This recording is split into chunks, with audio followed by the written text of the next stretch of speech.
Ngayong araw nga pala ay naisipan namin gumala. Pumunta kami dito sa SM Mega Mall kasi nga pala birthday ng aming mami. So eto, nandito kami ngayon sa SM Mega Mall. Ayan, kita nyo naman, nag-enjoy pa yung mga bulinggit. Ayan. Siyempre, kailangan muna namin silang, kailangan muna namin silang igala at i-enjoy muna yung moment na yan. So, ayan, nakita nyo, naglalaro sila dyan. Tapos, itong batang makulit na sobrang excited. Akala mo di nakakapaglaro ng ganyan. Ayan na, singing daw siya, singing. Ayan, tuwan-tuwa yung batang yan, oh. Swimming daw siya sa bowl and she was singing. And she always telling me that, Dad, I am so having fun.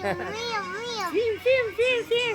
And then after niya, punta kami dito, ayan, kasi nga nangungulit na siya, gusto niya daw mag-slide. So ayan, tara, ayan na, ang sarap mag-slide. So sinumaan ko siya mag-slide, So how much having fun, di ba, no, baby Ashley? Yeah! Oh, kita niyo naman, ay, sheesh! Talagang napakasayaan niyang batang yan. O, ayan na. After niyan, syempre, pila kami dito. Ayan, waiting kami sa waiting area ni Dads. Kasi nga, kakain na kami, nagutom na kami. Talagang waiting na kami. Waiting na lang kami. So, tara, ito na, moment of truth. Kainan na. Syempre, happy birthday, Mami.